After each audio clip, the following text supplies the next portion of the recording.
कोशिश हमारी यही, तोड़ेंगे मौन को और जारी रखेंगे संवाद। प्रधानमंत्री नरेंद्र मोदी जी ने कृषि कानून में संशोधन करके 3 कृषि कानून, ये किसानों के हित में है। इससे किसान की आय बढ़ेगी, किसान आत्मनिर्भर होगा और 2022 तक का जो लक्ष्य है उनका, किसान की आय 2 गुना करना, उसमें पूरा होगा। और इसलिए कहीं आंदोलन, मध्य प्रदेश कितना बड़ा प्रदेश है, कृषि प्रधान है हमारा, लेकिन कहीं आंदोलन है क्या? कांग्रेस ने बहुत प्रयास किए, किसान संगठनों ने प्रयास किए, लेकिन कुछ सफल हुए क्या? इसलिए नहीं हुए क्योंकि किसानों को हम समझाने में सफल हुए कि किसानों के हित में हमने किसानों की आय बढ़ाई है, हमने नीतियों में परिवर्तन करके किसानों को फायदा पहुंचाया। और मध्य प्रदेश का किसान और मध्य प्रदेश की कृषि विकास दर 20% से ऊपर है, राष्ट्रीय औसत से भी ऊपर है। और हमारे यहाँ के किसान की आय तो हमने 21 में पूरी कर दी, जो 22 का लक्ष्य था 2 गुना। 16,000 करोड़ रुपये हमने सिर्फ एक नीति परिवर्तन किया उससे। और किसी ने मांग नहीं की, न किसी किसान संगठन ने मांग की कि एक दिन में 25 कुंटल अनाज क्यों खरीदते हैं, वो हमने अनलिमिटेड कराया। 13 कुंटल खरीदते, 15 कुंटल चना खरीदते, जबकि होता 20-20 कुंटल। किसी किसान संगठन ने मांग नहीं की, किसी विपक्ष ने मांग नहीं की, हमने बगैर किए, क्योंकि हम किसान हैं, हम जानते क्या क्या करना है। मई में खरीदी जाती थी, मार्च में हमने खरीदा, किसी ने मांग नहीं की कि भाई फसल पहले आती तो बाद में को खरीदो, किसान बेच चुका होता। और इसलिए आप देखते थे कि जब किसान की फसल आती है तब 3 महीने रेट कम हो जाते हैं, जब किसान के पास से माल व्यापारी उद्योगपति के पास जाता है तो रेट डबल हो जाते हैं। वो चीज़ हम समझते थे, इसलिए हमने ऐसी नीति बना दी जो मई की जगह मार्च में, इसलिए किसान की आय डबल हो गई। किसान बहुत खुश है हमारे यहाँ। नहीं है, देखिए, असली में बताना चाहता हूँ आपको कि ये भी जानकारी होना चाहिए, चाहे DAP हो, चाहे यूरिया हो, चाहे NPK हो, चाहे पोटास हो या ये आपका सुपर हो, इनमें क्या होता है, 3 चीज़ रहती है, नाइट्रोजन, फास्फोरस और पोटास। इसमें 16-32-12 NPK के अंदर इतना रेशो रहता है। तो अगर सुपर को और NPK को मिला लो तो वही DAP का ही काम करता है, मतलब उसमें उतनी मात्रा हो जाती है और किसान को सस्ता भी पड़ता है, सब्सिडी भी उस पर कम है। DAP पे सब्सिडी बहुत है, लेकिन उसके बावजूद भी हमने प्रदेश में पर्याप्त व्यवस्था की है, कहीं कोई कमी नहीं है। गुना में और अशोकनगर में थोड़ी ये हुआ था कि वहाँ किसान पूरे डिफाल्टर थे। डिफाल्टर किसान होने के कारण सोसाइटियाँ डिफाल्टर हो गई, एक तो कर्ज माफी के कमलनाथ के धोखाधड़ी के कारण, और उसके कारण DMO ने उनको खाद नहीं दिया सोसाइटियों को, और सोसाइटियों को खाद नहीं देने के कारण डबल लाख से खाद उपलब्ध कराया। अब 50 सोसाइटियों में करते तो विकेंद्रीकरण होता, तो वहाँ 100-200 किसान आते, और वो 5,000 किसान एक साथ आ गए। इसमें कुछ लोगों ने उसमें लूटपाट कर दी, पूरा हल्ला मच गया। लेकिन हमने पर्याप्त मात्रा में, जबलपुर में भी अभी हमारे पास स्टॉक है, हम वितरण कर रहे हैं। और हम POS मशीन के माध्यम से कर रहे हैं कि आपके पास 10 एकड़ ज़मीन है और आपको 20 बोरी चाहिए तो 20 बोरी देंगे, अब 40 नहीं देंगे। पहले क्या होता था कि लोग 200-200, 400 बोरी बड़ा आदमी खरीद लेता था और फिर छोटे को डबल रेट में देता था। और हम सीधे किसानों, छोटे किसानों को भी दे रहे हैं, उनके पास भी हमने राशि भी हमने उनको दे दी है, 10,000 रुपये किसान कल्याण निधि, मुख्य प्रधानमंत्री सम्मान निधि के। तो वो सीधे खरीद रहे हैं 10-10, 20-20 या डबल रेट में जो खरीदते थे या साहूकारों के चंगुल में रहते थे, उनसे मुक्ति मिलाई है। सोसाइटियों को हम 75% दे रहे हैं, 25% व्यापारियों को, ताकि नगद भी मिले। क्या लिखा उन्होंने?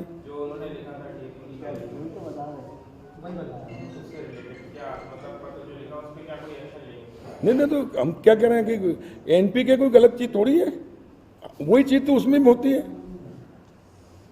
किसान को क्या चाहिए? नाइट्रोजन, फास्फोरस और पोटास, वो इन सब चीजों में मिलती है। सर उपलब्धता कितनी है मध्य प्रदेश में DAP की? पर्याप्त उपलब्धता है, कहीं कमी नहीं है। और डेली रेक आ रही है, हर दिन रेक हर जिले में दे रहे हैं। कहीं ज़्यादा डिमांड है, तत्काल हम भेज रहे हैं। अभी भी जबलपुर जिले में भी आंकड़े दे दूंगा मैं, आपकी रखे हैं सब पूरे, अभी भी उपलब्ध है। और क्या है, अक्टूबर, नवंबर, दिसंबर, जनवरी, फरवरी तक चलेगा यूरिया और ये, और DAP बोलने समय लगेगा। तो किसान क्या कर रहा है, एक साथ मांग करने लगा है, तो इसके कारण थोड़ी आई। तो इसलिए हम जितनी उसके ऊपर दे रहे हैं, बही के ऊपर दे रहे हैं, तो जितनी जरूरत है उतना मिल रहा है। जबलपुर के किसानों की भी आय तो वैसी अच्छी, किसान यहाँ का जो नौकरी करता था IT कंपनियों में, वो नौकरियाँ छोड़ के अभी खेती कर रहे हैं। अभी मेरे को 2 किसान मिले, उन्होंने कहा कि हम अगर सरकार हमको ज़मीन देती लीज पे तो हम बड़ी मात्रा में उत्पादन करके और दिखा सकते हैं और बेरोजगारों को भी जोड़ सकते हैं और हम निर्यात भी कर सकते हैं। तो उसके लिए भी हम कर रहे हैं। लेकिन एक चिंता का विषय भी है, ज़्यादा उत्पादन करने के चक्कर में हम इतना अधिक पेस्टिसाइड का उपयोग करते हैं, इतना अधिक रासायनिक खाद का उपयोग करते हैं जिसके कारण हमारी ज़मीन मिट्टी जहरीली होती जा रही है। जब मिट्टी जहरीली होगी तो उसमें अनाज भी जहरीला हो रहा है और वो अनाज हम खुद खा रहे हैं और हमारे बच्चों को भी खिला रहे हैं, अपने मित्रों को भी खिला रहे हैं, देश के लोगों को खिला रहे हैं और उसके कारण ब्लड प्रेशर, शुगर और कैंसर जैसी बीमारियां हो रही। पंजाब के अंदर अत्यधिक पेस्टिसाइड और रासायनिक का उपयोग करने के कारण वहाँ कैंसर ट्रेन चल रही, कैंसर के मरीज बढ़ रहे हैं। हमारे प्रदेश में भी कैंसर के, शुगर के, ब्लड प्रेशर के, दुनिया भर की बीमारियां हो रही है, उसका ये कहा। इसलिए माननीय प्रधानमंत्री जी भी बहुत चिंतित हैं, उन्होंने भी कहा और हम भी कर रहे हैं कि हम पेस्टिसाइड का उपयोग कम से कम करें, रासायनिक खादों का भी उपयोग कम करें और गोवंश आधारित खेती और गोबर से जो खाद बनता है जैविक, उसका उपयोग करके हम जैविक खेती करने की ओर अग्रसर होंगे और उसके कारण धीरे धीरे अगर हम उसको काम करेंगे तो इस देश को, आने वाली पीढ़ी को हम बचा सकेंगे और पर्यावरण की भी रक्षा कर सकेंगे और किसान की आमदनी भी बढ़े। उसके लिए हम जो जैविक, जैसे हमारे आदिवासी जिले हैं मंडला, डिंडोरी, शहडोल, छिंदवाड़ा, झाबुआ, यहाँ बाय डिफ़ॉल्ट जैविक है आज भी, अभी मिट्टी वहाँ की जहरीली नहीं हुई है और इसलिए हम उसके लिए विशेष इस बार अभियान चला रहे हैं कि उनका जो जैविक प्रमाणीकरण उसका कर दिया जाए, मिट्टी जहरीली नहीं है और जैसे ही वो प्रमाण पत्र मिलेगा तो उनका जितना उत्पाद है उसको हम ब्रांडिंग करेंगे और एक्सपोर्ट करेंगे तो उनको कीमत 2 गुना और 3 गुना मिलेगी तो उनकी आमदनी भी बढ़ेगी और वो उसका अभी क्या है कि आदिवासी क्षेत्र में जैविक प्रमाणीकरण नहीं होने के कारण एक तो उत्पादन भी उनका कम होता है और रेट भी नहीं मिलते हैं, इसलिए घाटे की खेती होती है, लेकिन उसको हम लाभ में बदलेंगे, उसके लिए भी हम प्रयास कर रहे हैं। और हमारे जितने कृषि फार्म हैं विश्वविद्यालय के और एग्रीकल्चर विभाग, उन सब में जैविक खेती की जाएगी, कोई पेस्टिसाइड का उपयोग नहीं करेंगे। दूसरा, सुदर्शन जी जो हमारे संघ के संचालक जी थे, वो जैविक खेती की और प्राकृतिक खेती की ओर बहुत ध्यान रखते थे। उनकी जयंती के दिन मैंने घोषणा की थी कि हमारे फार्म जितने हैं उसमें हम जैविक सुदर्शन वाटिका बनाएंगे हर जिले में एक। न्यूनतम समर्थन मूल्य, आज़ाद भारत तक किसान को न्यूनतम समर्थन मूल्य के लिए लड़ना पड़ता था, लेकिन मोदी जी ने अब न्यूनतम समर्थन मूल्य नहीं, अब MRP पे बेचने का अधिकार मिल गया गाँव के लोगों को। खुद अपना उत्पादन करेंगे और खुद माल बेचेंगे अपना ब्रांड बना के, तो वो खुद जो बिचौलिए कमाते थे, मुट्ठी भर लोग अरबपति खरबपति, वो बाकी पूरे देश की जनता। तो इस प्रकार विकेंद्रीकरण किया है और जब हर हाथ को काम मिलेगा तो यहाँ बेरोजगारी दूर होगी, गरीबी दूर होगी, खुशहाली होगी और यही लोकतंत्र में सरकार का दायित्व है। लेकिन वो 75 साल बाद इस देश के गाँव वालों को, गरीबों को मिला है और इसलिए प्रधानमंत्री जी का आभार। हम नगद में, एक तो 25% व्यापारी है, वहाँ नगद भी ले सकते हैं, व्यापारी उधार भी दे देता है और सोसाइटियाँ जरूर कि डिफाल्टर किसान को नहीं देती है।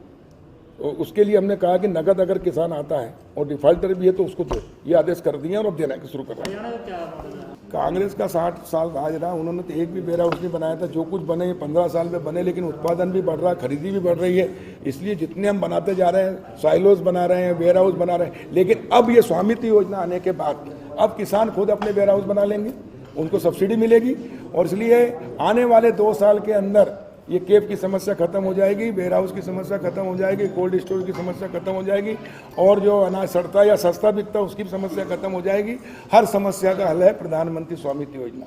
100 बीमारी की एक दवाई है और ये वाकई में सोने की चिड़िया बनाएगा देश को, इसलिए मैं प्रधानमंत्री जी को बधाई देता हूँ।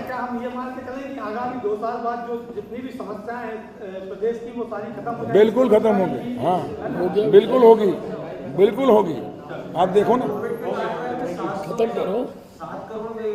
अभी भी देश में सबसे अधिक नंबर 1 है जैविक खेती में, हम 11 लाख मीट्रिक हेक्टेयर में कर रहे हैं, लेकिन हम और बड़े पैमाने पे उसको कई गुना बनाना चाहते हैं और इसलिए हर जिले के अंदर, हर ब्लॉक में और हर ग्राम पंचायत में हम वो शुरुआत कर रहे हैं। इसलिए सबसे पहले हम हमारे फार्म में जैविक, फिर हम जिले में सुदर्शन वाटिका, फिर ब्लॉक पर, फिर ग्राम पंचायत में, और फिर किसानों को प्रशिक्षण देंगे और उनको प्रैक्टिकल करके दिखाएंगे कि नहीं इसमें लाभ है। अभी क्या होता है कि जैविक खेती में 3 साल बोले फसल कम होती, 3 साल के बाद फसल आती, तब तो 3 साल तक इंतजार नहीं करता आज का युवा। कोई भी किसान 3 साल तक घाटे की खेती क्यों करेगा, लेकिन हम उनको प्रैक्टिकल कर दिखाएंगे कि 3 साल इंतजार करने की जरूरत नहीं, पहले साल में ही फायदा होगा। अगर किसान का जो जैविक खेती करता है उसकी लागत कितनी आ रही, उत्पादन कितना हो रहा है और उसको रेट कितना मिल रहा है, आखिर में खेती करते हैं तो बचत कितनी होती है ये देखना चाहिए। पर हमारा किसान भोला वाला उत्पादन अधिक देख लेता कि इतना गेहूं पैदा कर लिया, 1000 कुंटल गेहूं पैदा कर लिया, लेकिन उसमें खाद कितना डाला, दवाइयाँ कितनी डाली और भाव क्या मिला उसको, उसका निकालोगे हिसाब तो उसको घाटे ही होता है। तो इस प्रकार हम किसानों को प्रशिक्षित भी करेंगे, जागरूक भी करेंगे और प्रैक्टिकल करके दिखाएंगे कि इस खेती करने से आपको ये फायदा है।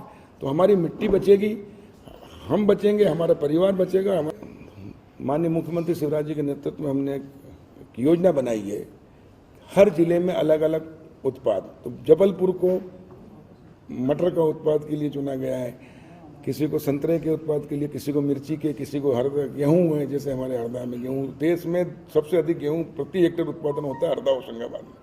तो हर जिले के अलग अलग उसकी हम अच्छी क्वालिटी का उत्पादन बनाएंगे, फिर उसकी ग्रेडिंग पैकेजिंग करके उसकी प्रोसेसिंग भी कराएंगे। अब प्रोसेसिंग यूनिट भी गाँव में लग जाएगी।